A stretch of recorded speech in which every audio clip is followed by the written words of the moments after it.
पार्वतीजींनी विचारले, हे महात्मन, सगळ्यात अग्रपूजा कोणाची आहे आणि कोण सगळ्यात पूजनीय आहे? पार्वतीने हा प्रश्न विचारलाय. तर पार्वतीने हा प्रश्न विचारल्यानंतर भगवान महादेव म्हणतायत की तसं अग्रपूजा आणि कोण मोठा कोण लहान कोण असं याच्या भानगडीत सामान्य जीवाने पडू नये. सगळ्यात श्रेष्ठ जर कोण असतील तर ते संत आहेत. देवाला देवत्व प्रदान करणारे जर कोण असतील तर ते संत आहेत.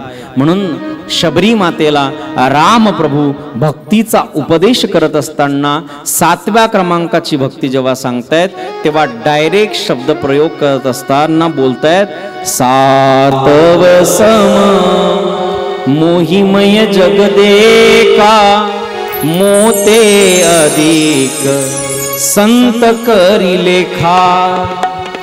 रामप्रभू म्हणतायत माझ्यापेक्षा जास्त प्रेम संतांवर करा. किंवा आपली एक म्हण आहे, देव सारावे परते संत पूजावे आरते. का? कारण संत आहेत म्हणून देवाला देवत्व आहे, नाहीतर देवाला कोणी ओळखलं. म्हणून संतांना जास्त महत्व आहे. संत अत्यंत महत्वाचे आहेत आणि म्हणून संतांच्या पूजनाचं महत्व सांगितलेलं आहे. जो कोणी संत संगतीमध्ये जातोय निश्चित त्याचं जीवन परिपूर्ण झाल्याशिवाय राहत नाही. आणि म्हणून संत संगतीचं महत्व त्या ठिकाणी प्रतिपादन केलंय. निवडायचं असेल तर भगवंतापेक्षा संतांना जास्त महत्व द्या. पुढे कशा पद्धतीने सृष्टीची निर्मिती केली तर भगवान सूतजी महाराज जगामध्ये जेही दिसतंय ते सगळं भगवान महादेवाने निर्माण केलंय. कशा पद्धतीने निर्माण केले तर सांगतायत, सगळ्यात पहिले भगवंताने 7 प्रकारचे वार निर्माण केले. महादेवाने वार निर्माण केलेले आहेत. सगळ्यात पहिला वार निर्माण केलेला आहे सोमवार. हा सोमवार भगवान महादेवाने का निर्माण केलाय त्याचीही काही कारणं आहेत. कारण भगवान महादेवाला सोम माने चंद्रमा, चंद्रमा अत्यंत प्रिय आहे. म्हणून भगवंताने पहिला वार निर्माण केला आणि त्या वाराला चंद्रमाचं नामकरण केलंय. सोम माने चंद्र, वार माने दिवस. सोमाचा वार सोमवार. या दिवसाला जो कोणी उपवास करतो, सोमवारला जो कोणी भगवंताची भक्ती करतो, त्याच्या जीवनामध्ये कधीच कुठल्या गोष्टीची कमी पडत नाही. ज्याला असं वाटतं, जो सातत्याने उदासी राहतो, कधी बघितलं की चेहऱ्यावर मी आरोते की सुरती वैसी, तर समजावं याच्यावर चंद्रमाची आणि भगवान महादेवाची कृपा कमी आहे. म्हणून सोमवारचा व्रत करा, तुम्ही प्रसन्न राहणार, प्रसन्न राहणार. या सोमवारचं महत्व अत्यंत आहे. आता श्रावण आहेच म्हणून सांगतोच, इतकं महत्व आहे या सोमवारचं. जो कोणी सोमवारचं व्रत करतोय तो भगवान भोलेनाथांना प्रसन्न करतो. यात नवल नाही, पार्वती मैयाला सुद्धा तो प्रसन्न करतो. जगत जननी भवानी सुद्धा त्याच्यावर प्रसन्न होते. आणि म्हणून सोमवारच्या व्रताला अत्यंत महत्व आहे. कारण भगवान महादेवाला जे प्रसन्न करून घेतलंय पार्वती मैयाने, ते श्रावणातल्या सोमवारचे व्रत करूनच प्रसन्न केलेलं आहे. या श्रावण महिन्यामध्येच भगवान महादेवाची भक्ती जास्त का केल्या जाते? काय कारण आहे? हा श्रावण महिनाच भगवान महादेवाला जास्त भजल्या का जातं? त्याचे कारण आहेत. जेव्हा दक्ष प्रजापतीच्या घरी सती मैया यज्ञामध्ये गेल्यात आणि यज्ञामध्ये गेल्यानंतर आपला देह सतीने समर्पित केला यज्ञकुंडामध्ये, आपण कथेमध्ये बघणार आहोत उद्या वगैरे. तेव्हा यज्ञकुंडामध्ये समर्पित देह केल्यानंतर, तो देह समर्पित झाल्यानंतर मरताना सतीने एक वर मागितला की जन्म जन्म मोही शिवपद अनुरागा. जन्म जन्मांतर मला भगवान शिवजींच्या पदाच्या ठिकाणी, पायाच्या ठिकाणी माझा अनुराग असला पाहिजे. त्या कारणानेच ती सती पार्वती स्वरूपात हिमालयाच्या घरी जन्माला आल्यात. आणि हिमालयाच्या घरी पार्वती स्वरूपाने जन्माला आल्यानंतर महादेवाला प्रसन्न करण्यासाठी जे तपश्चर्या केली ती श्रावण महिन्यात केली. म्हणून महादेव आपल्याला आपली पार्वती त्या तपश्चर्याने परत मिळाली. म्हणून श्रावण महिन्यामध्ये जो कोणी व्रत करतो तो महादेवाचा अत्यंत प्रिय होऊन जातो. महादेवाचा अत्यंत प्रिय होऊन जातो. ज्याला कोणाला चांगली पत्नी पाहिजे असेल, चांगला पती पाहिजे असेल, त्याने श्रावण महिन्याचे सोमवार एकदम कडक उपवास केला पाहिजे. काहीही खाऊ नये आणि दुपारी सोमवार सोडत कोणी पद्धत काढली काय माहिती, शास्त्र काय सांगते, दुपारी सोडल्यावर तर मी रोज उपाशी राहील, काय अडचण नाही. दिवसभर ब्रह्ममुहूर्तापासून तुम्ही संध्याकाळच्या श्याम बेलेपर्यंत महादेवाची जेव्हा वेळ असते तिथपर्यंत उपवाशी राहिलं पाहिजे आणि संध्याकाळी दिवा लावल्यानंतरच सोमवार सोडला पाहिजे, असा प्रघात आहे. चांगला स्वयंपाक काय म्हटले, मनपसंत घ्या सोडून, दुपारी घेतला सोडून, कशाला केला. सोमवार हा संध्याकाळीच सोडतात, तेही सोमवारला मिठाचं फलाहार काहीच चालत नाही. आता बरेच जण खायला लागले, जाऊ द्या, खाऊ द्या, बिचारे काय का खायना, पण उपवास करतायत हे भाग्य आहे. उपवास करत असताना काही नियम आहेत. सोमवारचा दिवस आहे, उपवासाचा दिवस आहे आणि उठला 9 वाजेला, चालतंय. ब्रह्ममुहूर्ताला उठलं पाहिजे, ब्रह्ममुहूर्ताला स्नान झालं पाहिजे, नंतर ध्यान झालं पाहिजे, भगवंताचं नामचिंतन, नंतर मग बाकीचे सगळे कार्य. हे करता करता संध्याकाळपर्यंत लईच भूक लागली तर गाईचं दूध प्यावं, त्याच्यावरही नाही भागलं तर फळं खावेत, त्याच्यावरही नाही भागलं तर मग साबुदाण्याचे वडे खावेत. असलं काही करू नका. श्रावणातले सोमवार तरी कडक करा. संध्याकाळपर्यंत उपवास धरा आणि संध्याकाळच्या वेळेला जेव्हा भगवान महादेवाची बेला आहे त्या वेळेला उपवास सोडा. तेही महादेवाचं दर्शन करून, महादेवाची पूजा करून, महादेवाला नैवेद्य दाखवून. असं काही नाही की तुम्ही मंदिरातच आले पाहिजे, तुमच्या घरातही मूर्ती असेल किंवा एखादा फोटो असेल त्यालाही नैवेद्य दाखवला तरी चालते, कारण भगवंत त्याचा आस्वाद घेतायत. भगवंत कुठूनही तुम्ही अर्पण करा, तुमचा भाव व्यक्त करा. म्हणून श्रावण महिन्यातल्या सोमवाराला अत्यंत महत्व आहे. एक पुराणांमध्ये कथा प्रचलित आहे. एक सेठजी होते, व्यापारी होते आणि त्या व्यापाऱ्याला संतती नव्हती. पण संतती नसल्यामुळे तो दुःखी होता. पैसा खूप होता, संतती नसल्यामुळे अत्यंत दुःखी होता. पुत्र हीनस्य नैराश्यम सर्व दुःखाय कल्पते. जसं दशरथ राजाचं दुःख होतं तसं त्याचं दुःख होतं. पण महादेवाचा निस्सीम भक्त होता. सोमवारच्या दिवसाला तो पाणीही नव्हता पित, एवढा निस्सीम भक्त.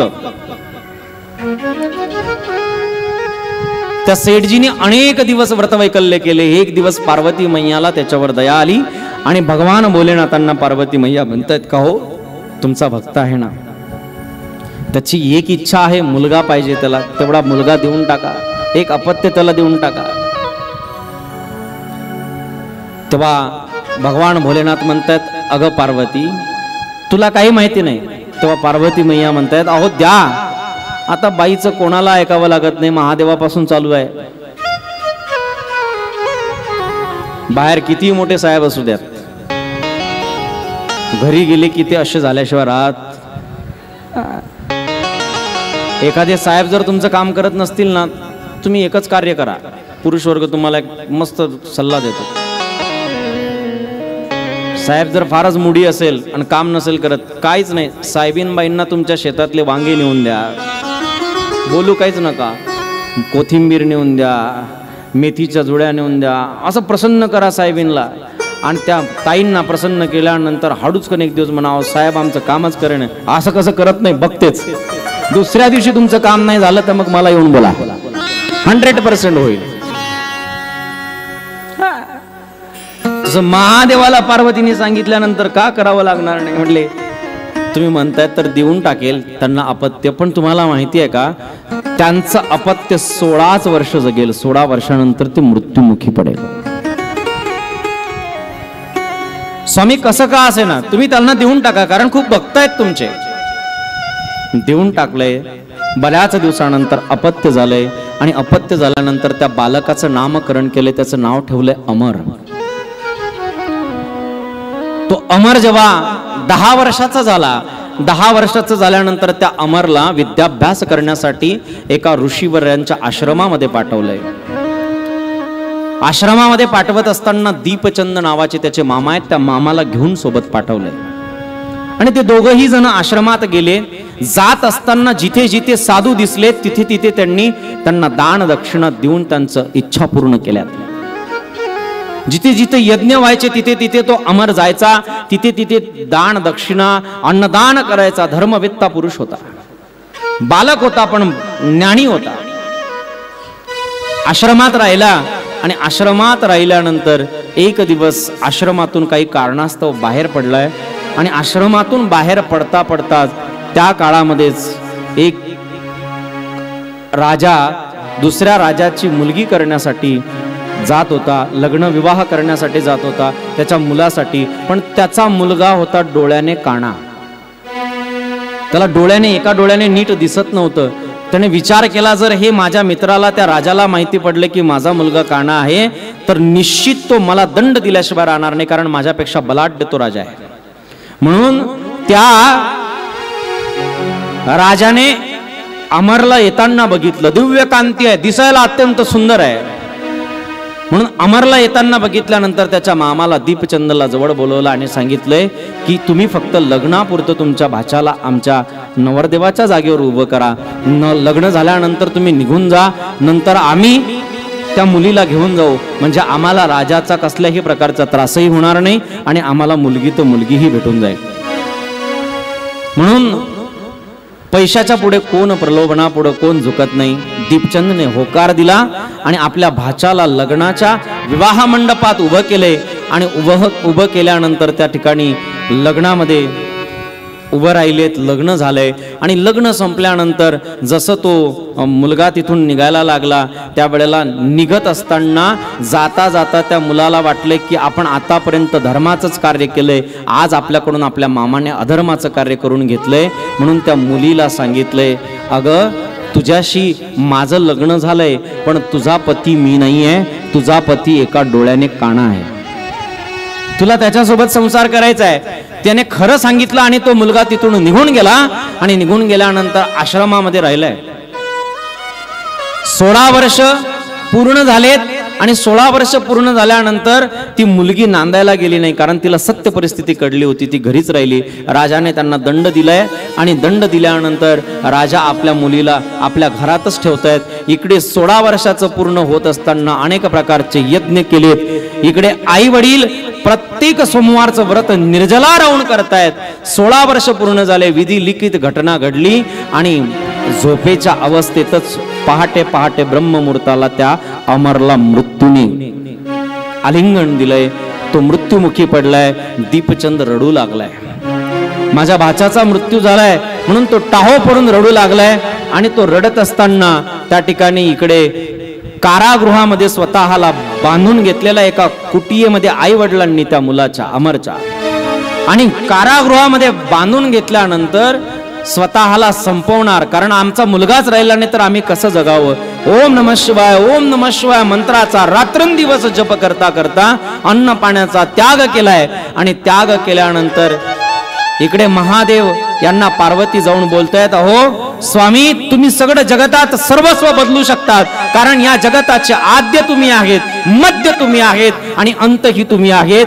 तुम्ही जर तुमचे एवढे भक्त आहेत, त्यांचे आई वडील त्या अमरचे आई वडील भक्त आहे, तोही भक्त आहे आणि ज्याच्याशी विवाह केला ती मुलगी सुद्धा जर तुमची भक्त आहे, तर तुम्ही एवढ्या भक्तांना मृत्युमुखी का पाडतायत. आईच्या मुलाच्या विरहात आई मृत्युमुखी पडेल, तो मुलाच्या विरहात बाप मृत्युमुखी पडेल आणि आपल्या पतीच्या विरहात ती मुलगी मृत्युमुखी पडेल आणि त्या मुलीच्या विरहात तिचे आई बाप मृत्युमुखी पडतील. महादेव तुम्ही तर भोळे दैवत आहात, तुम्ही हे करू शकतात. महादेवाने प्राण फुंकला आणि त्या अमरला पुन्हा जीवन दान प्राप्त झाले. ते श्रावण महिन्याच्या 4थ्या सोमवारला, म्हणून या श्रावण महिन्याला अत्यंत जास्त महत्व दिलं. श्रावण महिन्यामध्ये तुम्ही जेही करतात त्याला तुम्हाला 10 गुणाने पुण्य प्राप्त होतं. म्हणून सोमवार अत्यंत पवित्र दिवस आहे. ज्याच्या जीवनामध्ये उदासी आहे त्याने सोमवारचं व्रत करा. आणि सोमवारचं व्रत केल्यानंतर ज्याच्या जीवनामध्ये त्याने जर सोमवारचं व्रत केलं तर त्याचं जीवन भगवंतापर्यंत गेल्याशिवाय राहत नाही. दुसरा वार निर्माण केलेला आहे मंगळवार. हा मंगळवार का निर्माण केलेला आहे, कसा बनवलेला आहे, तर सांगू लागलेले आहेत. कार्तिकेयांचं एक नाव आहे मंगल. आपल्या मुलाचं नाव त्या वाराला दिलेलं आहे. आणि जो कोणी मंगळवारच्या दिवशी जो आळशी आहे, ज्याचा फार आळस वाढलेला आहे, त्या आळशी व्यक्तीने मंगळवारचं जर व्रत केलं तर त्याचा आळस दूर होतो. नंतरचा वार आहे बुधवार. बुधवार गणपतीच्या नावाने ठेवलेला आहे की जे बुद्धीची देवता आहेत. म्हणून गणपती बाप्पाच्या नावाने बुधवारचं नामकरण केलेलं आहे. ज्याच्या जीवनामध्ये असफलता आहे, कुठेही गेलं की त्याला असफल जीवन प्राप्त होतं, त्याचा सफलता नाही त्याच्या जीवनामध्ये, अशा व्यक्तीने बुधवारच्या दिवशी जर उपवास केला आणि गणपती बाप्पांना 108 दुर्वांची एक पेंडी जर चढवली तर त्याची बुद्धी तल्लख होते आणि तो जिथे जातो तिथे गेल्यानंतर त्याच्या जीवनामध्ये त्याला यश प्राप्त होतो. नंतरचा वार आहे गुरुवार, जो बृहस्पतीजी गुरुजींच्या नावाने त्या ठिकाणी नामकरण केलेला आहे. जो पहिले त्याचं नाव होतं बृहस्पतिवार. कालाच्या ओघाने आपण त्याचे नामकरण बदलले म्हणून गुरुवार त्याचं नाव केलेलं आहे, नामकरण केलेलं आहे. जो कोणी गुरुवारच्या दिवशी त्या ठिकाणी भगवान विष्णूंची पूजा करतो निश्चित त्याला भगवंत प्राप्त होतात. आणि तुमच्या जीवनामध्ये जर अपयश असेल आणि जर जीवनामध्ये अशांती असेल, पैसा टिकत नसेल, अमंगल होत असेल तर केळीच्या झाडाला दूध टाकायचं आहे. गुरुवारच्या दिवशी केळीच्या झाडाला दूध टाका आणि दूध टाकत असताना भगवान विष्णूची ध्यान करून ते केळीला दूध टाका. ते दूध टाकत असताना भगवान विष्णूंचं चिंतन करा. तुमच्या जीवनामध्ये कधीही पैसा कमी पडणार नाही. केळीला लक्ष्मीचं स्वरूप म्हटलेलं आहे. आणि हे भाकळ कथा नाही आहे, शिवपुराणात मी श्लोकासहित सांगेल तुम्हाला, नका टेन्शन घेऊ. नंतरचा वार आहे शुक्रवार. जो शुक्रवार शुक्र ग्रहाच्या नावाने भगवान महादेवाने त्या ठिकाणी त्याचं नामकरण केलेलं आहे. हा शुक्रवार दिवस असा आहे की या दिवसाला पुष्टिवार म्हटलेला आहे. ज्याला शक्ती नसेल, जो शक्तीहीन असेल, त्याने जर या दिवसाचं व्रत केलं तर तो शक्ती संपन्न होतो. आणि म्हणून पुष्टीचा वार आहे. जो कोणी या दिवसाला उपवास करतो निश्चित त्याच्या जीवनामध्ये शक्ती प्राप्त होते. आणि नंतरचा वार आहे शनिवार. शनिदेवाच्या शनिग्रहाच्या नावाने शनिवार नामकरण केलेलं आहे. आणि शनिवार हा मंदवार म्हटलेला आहे. शनिवार या दिवसाला बाकीचे कुठले कार्य केल्या जात नाहीत, पण ग्रह प्रवेशासाठी हा अत्यंत उत्तम दिवस आहे. ज्याला ग्रह प्रवेश करायचा आहे त्याच्यासाठी शनिवार अत्यंत महत्वाचा आहे. आता शनिदेवाची भक्ती शनिवारी आपण का करतो? त्याने प्रसन्न व्हावं म्हणून का त्याची प्रसन्नता आपल्यावर राहावी नाही म्हणून? बोला ना, कोणाला वाटतं शनिदेव आपल्या कुंडली द्यावा?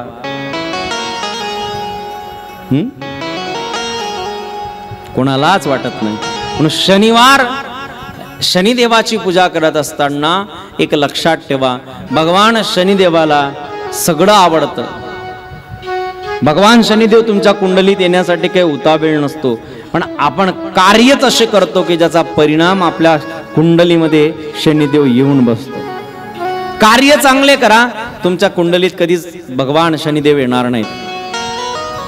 आणि शनिवारच्या दिवशी जर तुम्ही हनुमान चालीसाचा पाठ केला, तेही शतबार, तर तुमच्या जीवनामध्ये कधी शनिदेवाची अवकृपाच होणार नाही. करा, केलं तर मिळतं, फुकट काही मिळत.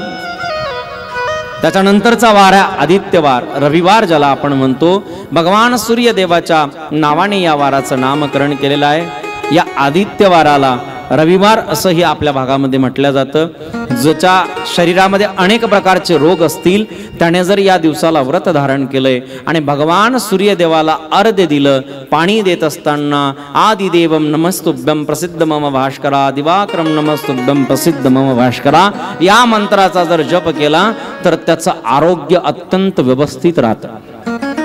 पण सूर्याला पाणी देत असताना बोट नाही लागले पाहिजे तांब्याला. तांब्या नाही आहे आता इथे, त्यालाच पकडून दाखवतो.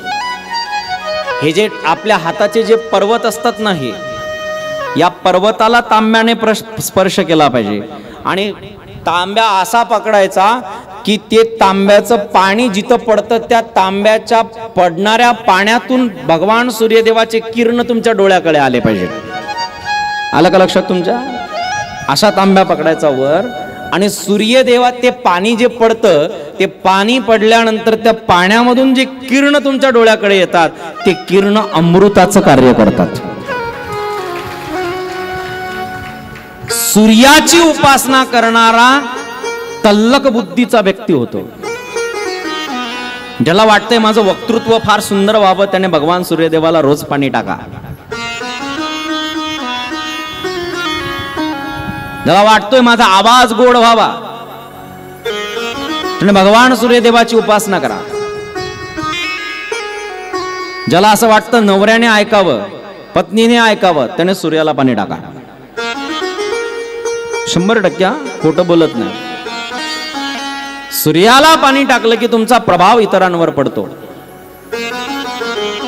म्हणून हे करा, सोपे उपाय आहेत, ते केले तर आहेत पण आपल्या जीवनामध्ये नित्यनेम नाही, आपल्याला आयतं पाहिजे. आणि म्हणून सगळ्या वाराची निर्मिती केली आणि वाराची निर्मिती केल्यानंतर पक्ष निर्माण केले, कृष्ण पक्ष आणि शुक्ल पक्ष 15-15 दिवसाचे पक्ष निर्माण केले आणि 12 महिन्याचा 1 वर्ष व्यतीत केला आणि 1 वर्ष त्या ठिकाणी निश्चित केलेला आहे. आणि 1 वर्ष निश्चित केल्यानंतर मन्वंतर निश्चित केलंय, कल्प निश्चित केले आणि सृष्टीचा प्रारंभ त्यापासून सुरू झाला. म्हणून हा सगळा प्रारंभ महादेवापासून आहे. म्हणून आदी भगवान महादेव आहे. सगळी निर्मिती भगवान महादेवाने केलेली आहे. आणि सांगू का, कोणताच दिवस वाईट नाही आहे आणि कोणताच दिवस आपल्याला त्रास द्यायला झालेला नाही आहे. दिवस कोणता वाईट आहे ऐका. कहे हनुमंत विपति तब होई, कह हनुमंत विपति तब होई, हनुमंत विपति तब होई, कह हनुमंत विपति तब होई. जप तप सुमिरन भजन ना होई, जप तप सुमिरन भजन ना होई, धन्य घड़ी जब होई सत्संगा, धन्य घड़ी जब होई सत्संगा. जप तप सुमिरन भजन न होई, जप तप सुमिरन भजन न होई.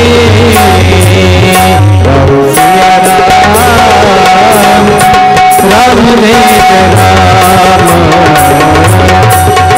सिया राम, राम वेद राम. तुलसीदासजी महाराज सुंदरकांड मध्ये वर्णन करतात. हनुमंतजी यांची भाषा आहे फार गोड आहे बघा तुम्ही. कह हनुमंत विपत्ती तब होई. खरी विपत्ती आणि खरं संकट कधी आहे, कोणता वाईट दिवस आहे तर जब तब सुमिरन भजन ना होई, धन्य घड़ी जब होई सत्संगा धन्य जनमारी ज भगती अभंगा। ती घडी धन्य आहे की ज्या घडीमध्ये नामचिंतन होत असेल, आणि तो दिवस आणि ती वेळ वाईट आहे की ज्या वेळेमध्ये नामचिंतन होत नसेल, भजन होत नसेल, सत्संग होत नसेल, त्याच्यासारखा वाईट दिवस आणि त्याच्यासारखा वाईट काळ कुठलाच नाही आहे. असं दुःख आपल्याला कधी झालं का हो की आज माझ्याच्याने भजन झालं नाही, आज माझा दिवस फुकट गेला? जर असं दुःख आपल्याला झालं असेल तर समजावं आपण भक्ताच्या यादीमध्ये लागलोय, लिस्ट मध्ये आहेत. जाऊ द्या ना, 3-4 दिवस गेले तर काय, शेवटच्या दिवशी जाऊ आपण कथेला. जर तुमचं मन असं म्हणत असेल तर तुम्ही अजूनही भक्तीच्या पहिल्याच पायरीला आहेत. पण दुःख होत असेल की आज माझ्याच्याने भजनच झालं नाही, आज माझं जीवन फुकट गेलंय, जर हे दुःख होत असेल तर समजावं तुमचं मानस स्वस्थ आहे, तुमचं मानस पवित्र झालेलं आहे. आणि ज्याचं मानस पवित्र आहे त्याच्या जीवनामध्ये कधीच काही कमी पडत. म्हणून दिवस कोणता वाईट, कुठलाच दिवस वाईट नाही आणि कुठलाच दिवस आपल्यासाठी त्रास देण्यासाठी नाहीये. आपण फक्त आपली भावना बदला.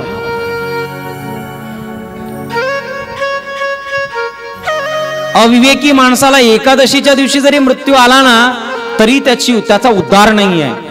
पण जो भजन करता करता अमावस्येच्या दिवशी जरी मृत्यू आला तरी त्याचा उद्धार आहे, यात नास्ते तर संशय आहे. दिवस कुठलाच वाईट नाही. आपण म्हणत असतो अमावस्या वाईट आहे. अरे पण वेड्या, अमावस्येच्या दिवसाला सगळ्यात मोठा सण साजरा करतोय तू. याची पूजा कधी होते? कधी होते? पौर्णिमेला. सगळ्यात मोठा सण कोणता तुमच्याकडे? हा, दिवाळी, बरोबर ना? म्हणजे तुमच्या आणि आमच्याकडे सारखंच आहे, असं जाऊ द्या. मग दिवाळी आहे. दिवाळी सण कोणत्या तिथीला आहे? हा, अमावस्येला आहे. मग त्या दिवशी का चांगले कपडे घालतात, नवे घालतात, का सगळं चांगलं गोडधोड खायला करतात? त्याच दिवशी लक्ष्मीची पूजा का? अहो, हे आपल्या मनाच्या संकल्पना आहेत. दिवस कुठलाच वाईट नाहीये आणि कुठलाच दिवस आपल्याला त्रास देण्यासाठी नाहीये. दिवस तो वाईट आहे ज्या दिवशी भजन होत नसेल. भजन करा. भजन करता करता त्या दिवसाला पवित्र करा. साधू ज्या दिवसाला येतात त्या दिवसालाही पवित्र करतात आणि ज्या दिवसाला जातात त्याही दिवसाला पवित्र करतात. कारण आहे भजनाची ताकद. ज्या दिवसाला येत आहेत त्याही दिवसाला आपण उत्सव साजरा करतो. आणि ते अमावस्येच्या दिवशी जरी शिव झाले तरी सुद्धा त्यांची पुण्यतिथी आपण साजरी करतो. का? कारण त्यांचं जीवन त्यांनी परमार्थात व्यतीत केलेलं आहे. आपला येतानाही विटाळ आणि जातानाही विटाळ. साधू संतांचा येतानाही आनंद आणि जातानाही आनंद, म्हणून ते साधू आहेत. कधीतरी हा विचार आपण मनामध्ये रुजवा. म्हणून भगवंताने हे सगळे वार निर्माण केले. त्यानंतर व्याकरणाची निर्मिती झालेली आहे. भगवान महादेवाने डमरू वाजवले आणि डमरू वाजवल्यानंतर त्या ठिकाणी 14 सूत्र प्रकट झालेत आणि 14 सूत्र प्रकट झाल्यानंतर शब्द ज्ञान प्राप्त झाले. त्या शब्द ज्ञानाला पाणिनी ऋषींनी शब्द प्रयोग दिलेत. एकदा पाणिनी ऋषी जलाशयामध्ये, नदीमध्ये स्नान करत होते आणि स्नान करता करताच भगवान महादेव पांढऱ्या सर्पाच्या रूपामध्ये समोर आलेत. आणि सर्पाच्या रूपामध्ये समोर आल्यानंतर त्या ठिकाणी भगवान महादेव सर्पाच्या रूपामध्ये आल्याबरोबर लगेच पाणिनी ऋषी म्हणतायत, कोर भवान, तुम्ही कोण आहात? तेव्हा त्या ठिकाणी भगवान महादेव म्हणतायत सपोहम. पाणिनी ऋषी म्हणतात त्याच्यातला र कुठं गेलाय? तर म्हटले तुमच्या कोर भवान मध्ये गेलाय. म्हणायला पाहिजे होतं को भवान. तर थोडस जड जाईल, हे संस्कृत चालू आहे. को भवान म्हटलं म्हणजे कोण आहात, पण म्हणताना शब्द प्रयोग केलाय पाणिनी ऋषींनी कोर भवान. इथे रकार वापरलाय. रकार वापरायला नाही पाहिजे पण रकार वापरलाय. तर महादेव म्हणतायत सपोहम, मी साप आहे. मग पाणिनी ऋषी म्हणतात रकार कुठं गेला? म्हटले तुमच्या कोर भवांमध्ये गेलाय. लगेच ओळखून घेतले हे कोणीतरी तत्ववेत्ता पुरुष आहे. प्रभू सांगा कोण आहे? महादेवाने रूप धारण केले आणि महादेवाने पाणिनी ऋषींना आशीर्वाद दिलाय. तेव्हापासून सूत्र तयार झाले, म्हणून शब्द ज्ञान प्राप्त झालं. आणि शब्द ज्ञान आहे म्हणूनच मी कथा सांगू शकतोय आणि तुम्ही ऐकू शकता. नाही तर असं असं करावं लागलं असतं. हे शब्द ज्ञान भगवान भोलेनाथांच्या डमरू पासून तयार झालेलं आहे. म्हणून या जगताचे आद्य, परत एकदा बोलतो, भगवान महादेवच आहेत. आणि भगवान महादेवाने या जगताला निर्माण केलेलं आहे. सृष्टीची त्या ठिकाणी निर्मिती केलेली आहे. कशा पद्धतीने अजून निर्मिती केली, भगवान महादेवाने कशा पद्धतीने सृष्टीची निर्मिती केली आणि कशा पद्धतीने सतीजींचा जन्म होतो. भगवान महादेवांचं विवाह परवाच्या दिवशी आपण करणार आहोत, पण उद्या कशा पद्धतीने भगवती सतीचा जन्म होतो याचा कथाभाग आपण बघणार आहोत. म्हणून सर्वांनी उद्या लवकरात लवकर ठीक 2 वाजेलाच इथे येऊन बसायचं आहे, याची दक्षता घ्यायची आहे. आजची कथा याच ठिकाणी समापन. 2 मिनिट भजन होईल, भजनानंतर आरती होईल, आरतीनंतर मग प्रसादाला सगळ्यांनी जायचंय.